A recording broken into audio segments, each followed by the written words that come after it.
Hai, selamat petang, salam sejahtera. Terima kasih kena bersama dengan saya di Nazilin Unity Channel.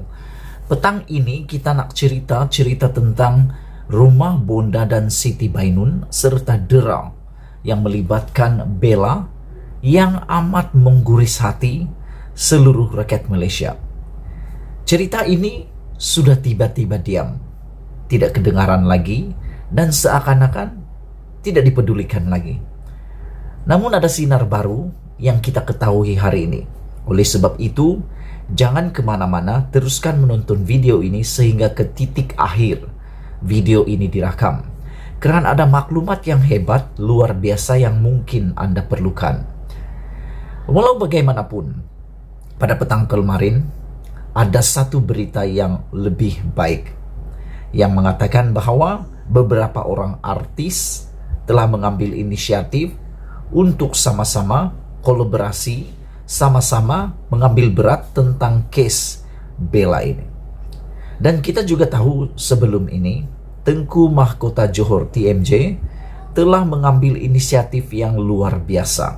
Beliau Baginda telah mencemar-duli dengan meminta pemerhati luar sama-sama, yaitu Peguam Baginda, untuk menjadi pemerhati khas di dalam kes perbicaraan Bella, perbicaraan kes Dera ini.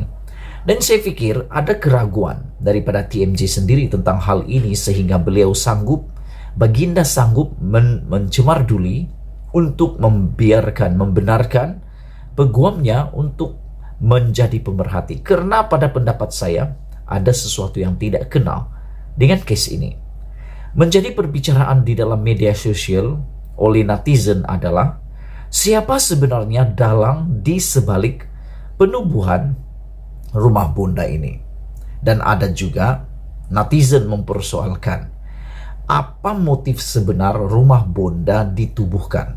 Adakah ada yang sehingga sanggup netizen mengatakan, Tomahan mengatakan bahwa rumah Bonda mungkin menjadi tempat penggubahan uang atau penyaluran uang bagi tujuan tertentu. Kita tidak dapat pastikan perkara itu dan saya pun tidak tahu tentang perkara itu. Tiada maklumat yang kita terima, tetapi menjadi buah mulut bualan para netizen dan pengikut kepada cerita ini. Oleh sebab itu Anda boleh tinggalkan komen Anda. Mungkin kamu mempunyai maklumat atau mungkin Anda mempunyai pendapat tentang isu rumah Bonda, kes Dera Bella yang menyayat hati seluruh Malaysia ini. Dan di dalam konten saya juga pernah saya buat konten di mana Bella kononnya bukan disimbah atau dituang air panas. Dalam kes perbicaraannya di mahkamah mengatakan bahwa Bella dituang air panas, tetapi dalam pembelaan ada mengatakan bahwa Bella bukannya terkena air panas tersimbah, tetapi tertekan picu pemanas air dan menyebabkan pemanas air itu terkena di badan Bella. Agak lucu dan banyak orang buat konten tersebut dan aku juga terlibat sama membuat konten itu karena aku mempunyai pemanas air di rumah jenama Kowe. Pemanas air itu tidak mungkin akan terkena di seluruh badan karena dia mempunyai picu keselamatan yang amat selamat. Petang ini kita nak bicara tentang kenekadan.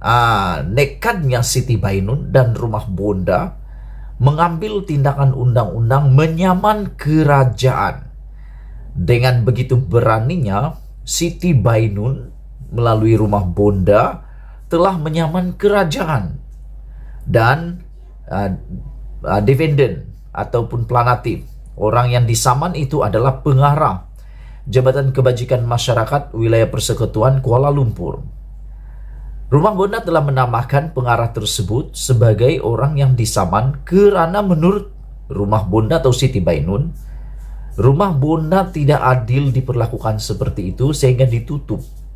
Dan ada juga dalam laporan di Utusan Malaysia mengatakan bahwa Siti Bainun katakan beliau rumah Bonda tidak dapat lagi melakukan kerja-kerja membantu seperti memberi makan kepada gelandangan dan pusat bank makanan. Oh, rupa-rupanya rumah bonda ini selain daripada menjaga, melindungi orang-orang seperti remaja yang hamil tanpa nikah, juga menjadi pusat untuk memberi makanan kepada gelandangan dan pusat bank makanan. Oh, ini saya tak pernah tahu. Selama saya mengikuti cerita tentang kes Derabella ini dan rumah bonda ini, saya tak pernah tahu pula bahwa rumah bonda ini adalah pusat bank makanan. Dan beliau juga mengatakan, Siti Bainun mengatakan, rumah bonda juga telah dituduh oleh masyarakat telah menyalahgunakan wang sumbangan dan menyimpan barang-barang pribadi bekas penghuni secara salah. Sedangkan premis terbabit telah dikunci oleh JKM WPKL dan tidak boleh diakses oleh sesiapa. Selain itu, Siti Bainun juga turut memberitahu dia masih perlu membayar sewa bangunan atau rumah tersebut sebanyak 2.800 sebulan. Wow, banyaknya sejak ia ditutup hingga kini. Oh, besar juga rumah ini rupanya, sehingga sewa bulanannya 2.800. Yang menjadi pertikaian kepada isu ini, adalah dalam bab ini, yaitu siapa di sebalik rumah bonda.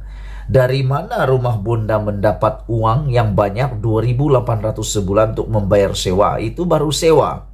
Makan minumnya lagi, dan yang kita nak tahu, dari mana uang sumbangan rumah bonda ini dapat makanan bagi gelandangan dan pusat bank makanan. Dan ada juga masyarakat mengatakan, menurut Siti Bainun, ada masyarakat yang telah menuduh rumah bonda menyelewengkan uang sumbangan dan menyimpan barang-barang. Menyeleweng sumbangan ini yang menjadi persoalan netizen sebenarnya. Kita nak tahu senarai audit, seperti kata Anwar Ibrahim, perlu dilakukan audit forensik. Buatlah audit forensik, sebab ini yang menjadi persoalan utama netizen. Siapa sebenarnya penaja kepada rumah bonda ini? Mustahil tidak ada rekod. Dan kalau tidak ada rekod, itu bermaksud sudah tidak betul sistemnya. Kita mau tahu siapa yang menaja, siapa yang membelanjakan ataupun menderma, dan mesti ada rekodnya. Karena yang menjadi persoalan netizen hari ini, selepas beberapa hari Siti Bainun menyaman kerajaan, adalah dari mana datangnya keberanian Siti Bainun menyaman kerajaan. Ini jarang-jarang berlaku. Sebuah rumah penjagaan kecil telah menyaman kerajaan. Kerajaan bukan alang-alang besar itu bosku, tapi beraninya dia. Persoalan utama, siapa di belakang rumah bonda. Sekian dulu untuk perkongsian kali ini. Kita harap nanti jangan terus diam case ini. Harus terus diwar-warkan karena kita mau tahu. Justice for Bella. Malaysia kita punya, kita jaga sama-sama. Cintai Malaysiaku. Kita jumpa lagi. Bye-bye.